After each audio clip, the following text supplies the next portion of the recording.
కొండగట్టైన అంజన్న పుణ్యక్షేత్రంలో కొండగట్టు ఆంజనేయ స్వామి దేవస్థానం ముందు విశ్వ హిందూ పరిషత్ మరియు అంజన్న స్వామి భక్తులు రిలే నిరాహారదీక్ష చేపట్టారని చెప్పుకోవచ్చు. ప్రస్తుతానికి కొండగట్టు గుట్టపైన 6 ఎకరాల స్థలం వివాదం అనేది చోటు చేసుకుంది. ఇరు శాఖల నోటీసులతోని ఈ వివాదం అనేది మరింత జటిలమైందని చెప్పుకోవచ్చు. ఇప్పుడు ఆ కొండగట్ట ఆలయానికి చెందిన భూములన్నీ అంజన్న స్వామికే చెందాలని చెప్పేసి రిలే నిరాహార దీక్ష చేస్తున్నారు. అదేవిధంగా అటవీ అధికారుల నిర్ణయాన్ని మార్చుకోవాలని చెప్పేసి విశ్వ హిందూ పరిషత్ అదేవిధంగా అంజన్న భక్తులు డిమాండ్ చేస్తున్నారు. అసలు ఈ కొండగట్టు పైన వీళ్ళు నిరసన కార్యక్రమం ఎందుకు చేపట్టారు, ఏంది తదితర విషయాలు తెలుసుకునే ప్రయత్నం చేశారు. చెప్పండి, అసలు మీరు ఇక్కడ నిరసన ఎందుకు చేస్తున్నారు?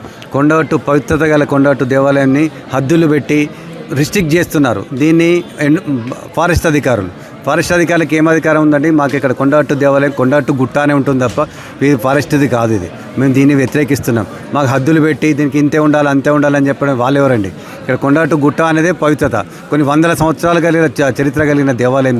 దీన్ని హద్దులు పెట్టేసి మాకు రిస్ట్రిక్ట్ చేస్తే మేము ఒప్పుకోము. మా గుట్టను మేము కాపాడుకుంటాం. అది హిందువుల బాధ్యత అందరిది. మేము కంపల్సరీ విశ్వ హిందూ పరిషత్ పక్షాన మేము దీన్ని కాపాడుకునే పరిస్థితిలో ఉన్నాం. మేము ఇప్పుడు రిలే నిరాదీక్ష చేస్తున్నాం. కాకపోతే ఆమరణ నిరాదీక్ష చేయడానికి కూడా మేము సిద్ధంగా ఉన్నాం. అంటే ఇంకా మీరు ఈ గిరి ప్రదక్షిణ గురించి కూడా మీరు ఇందాక మాట్లాడారు. అంటే ఏమంటున్నారు? గిరి ప్రదక్షిణ చేయమంటున్నారా? ఏమన్నా అడ్డుకునే ప్రయత్నాలు చేస్తున్నారు ఎవరైనా? గిరి ప్రదక్షిణ చేస్తుంటే ఇక్కడ అంతా ఫారెస్ట్ ల్యాండ్లోకి వెళ్ళి చేయొద్దు అంటే ఎందుకు లేదండి? ఇప్పుడు ఆల్రెడీ ఇక్కడ శబరిమల ఉందండి. శబరిమల పెద్ద పాదం నడుస్తారు. 150 కిలోమీటర్ల దూరం డీప్ ఫారెస్ట్ నుంచి పోతారు. అక్కడ వెళ్ళిన ఆబ్జెక్షన్ ఇక్కడ ఎందుకు వచ్చిందండి? గిరి ప్రదక్షిణ చేస్తాం. మా హిందూ ధర్మం కోసం ఏది అవసరం ఉన్నది మేము దానికోసం మా గుట్ట చుట్టూ కాదు, మేము మొత్తం ఇక్కడ దీన్ని ఎంత డెవలప్ కావాలో అంత డెవలప్ చేయడానికి మేము సిద్ధంగా ఉన్నాం. డెవలప్ చేయించడానికి మేము దీన్ని వెంట పడతాం. కొండగట్టు గుట్ట అనేది అంజన్న స్వామి దేవస్థానం చెందిందని చెప్పేసి ఈ భూములన్నీ కూడా అంజన్న స్వామికే చెందుతాయని చెప్పేసి ప్రధానంగా వీళ్ళంతా డిమాండ్ చేస్తున్నారు. ఇటు అటవీ శాఖ అధికారులు వచ్చి సరిహద్దులు పెట్టడం దాన్ని వ్యతిరేకిస్తున్నారు.